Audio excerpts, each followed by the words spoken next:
Welcome back to Coffee Break with Trail Youth. This is Jacqueline and I'm here with Lydia. Today we'll be continuing our series Family Ties. In this episode we'll be discussing how and why you should take your kids seriously.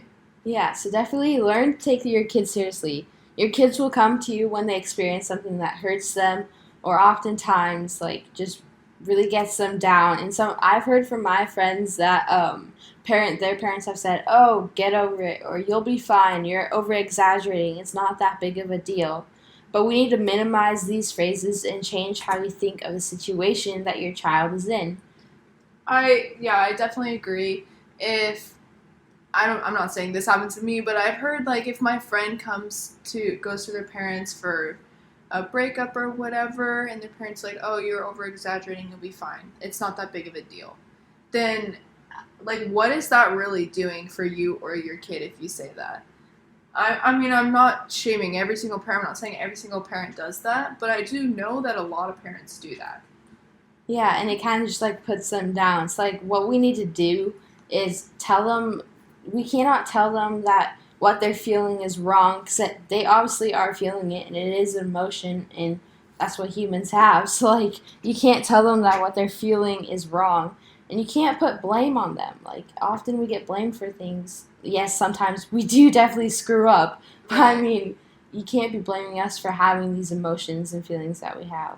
Right. I feel like sometimes people are told that they're over exaggerating, or if I think something's a big deal but another person thinks it's not a big deal. If your kid comes to you thinking that if somebody picked on them, if they think it's a big deal, it is a big deal in their life, and Yeah. I feel like it would make everything so much easier if you just put yourself in their shoes, try to understand why it's a big deal, and help them understand why they think it's a big deal. Help, talk them through it. If you elaborate, or if you ask elaborate questions that ask them, "Hey, how does this make you feel? Why does this make you feel like that?" or whatever.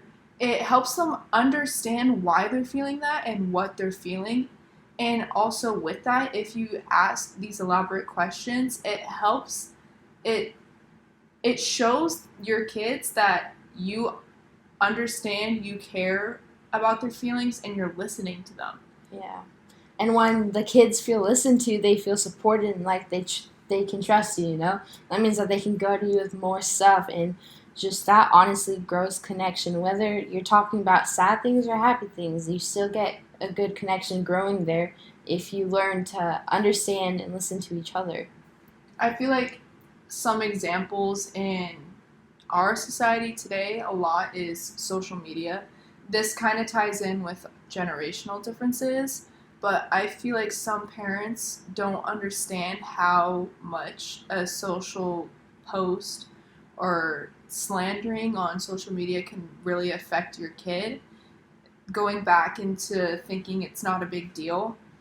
Coming from a teen, or coming from at least two teens here right now, social media is a big deal if you're being made fun on a platform. Yeah, because not only you see it and the person who wrote it sees it, but the entire world can see it. If you're on Instagram or something, somebody posts something that is mean or just not nice about you, it's gonna be there, and every single person can go and see it.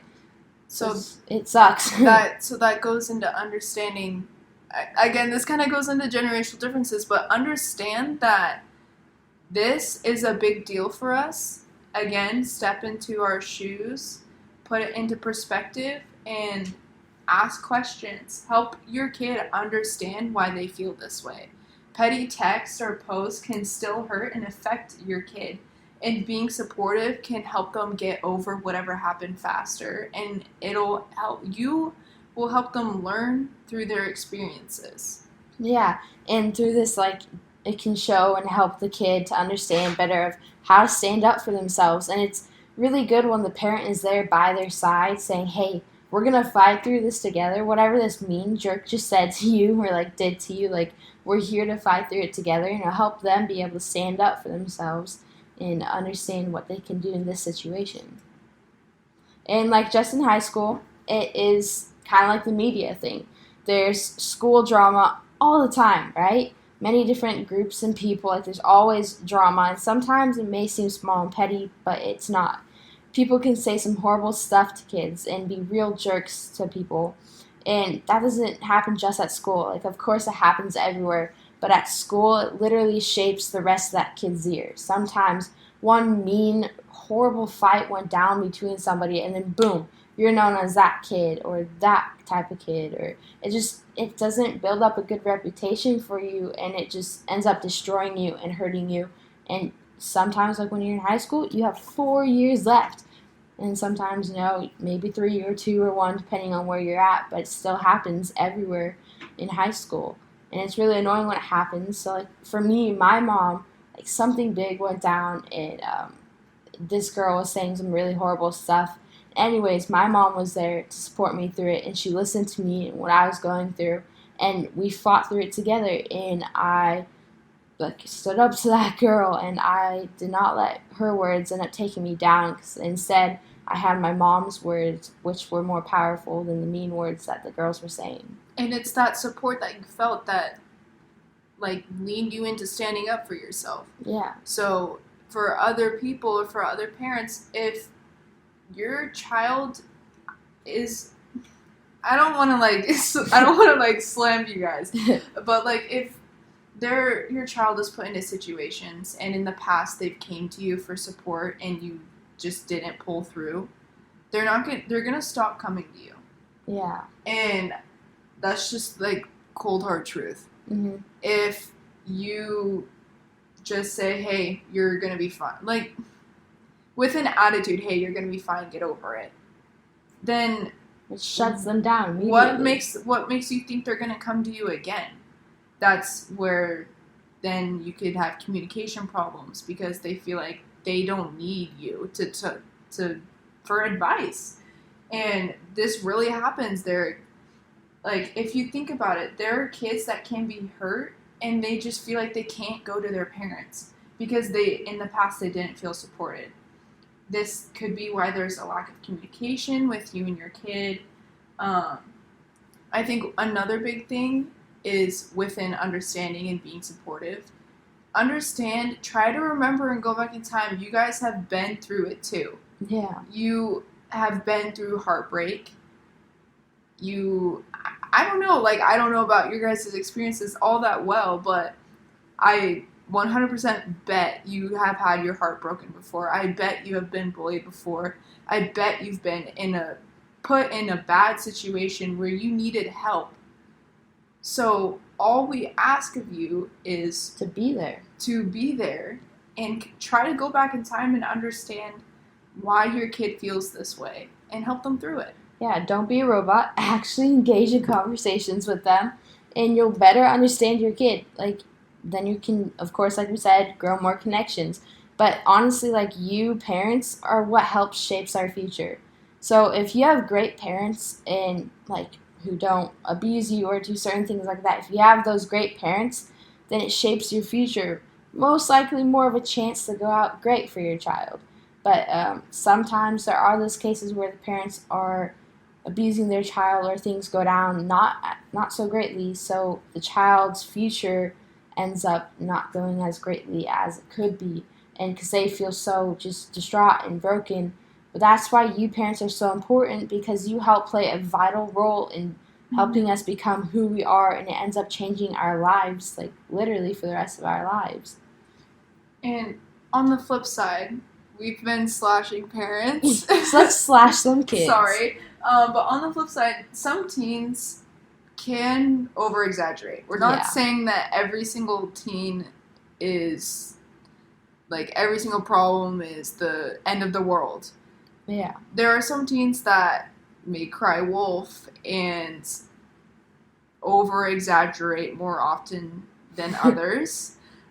We're not saying what we just said is all completely wrong. Still try to figure out why your child thinks it's a big deal. But also, teens, understand that if you constantly over-exaggerate, your parents may start to think of your problems less. Yeah. So just keep that in mind. Yeah.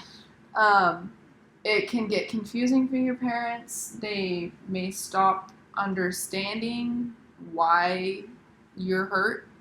Yeah. I don't know. Yeah. Like, it's definitely hard for you guys when you have to go through that. And, like, with the whole, like, crying wolf and stuff, kids do it a lot. Okay, not like a lot, but there are those certain kids who do it. So it makes sense if it feels like it's hard for yourself to listen to them, because sometimes you might feel like embarrassed because your teen has cried wolf, like this big thing. So you go to help them and support them, and it turns out it's just really small things. Then you're left in the dirt like, wow, that was embarrassing. I want to support you over this, what, a rock or like a little pebble instead of a mountain. Yeah. Like, there are those times, but we do see where it can be hard to listen to us.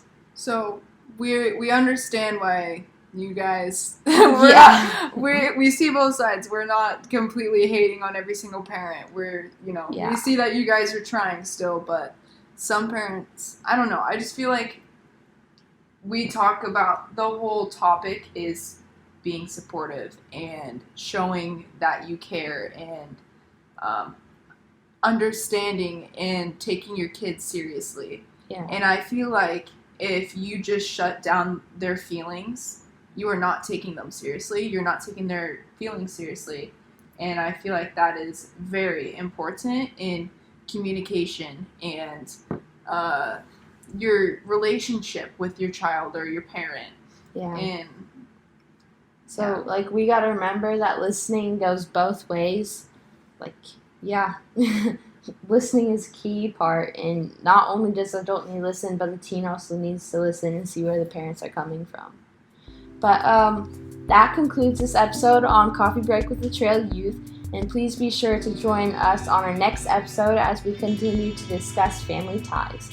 You can find us on Facebook at the Trail Youth and Instagram at Trail Youth Coffee Home. Don't forget to like and subscribe, and make sure that you check out our website at trailyouth.com.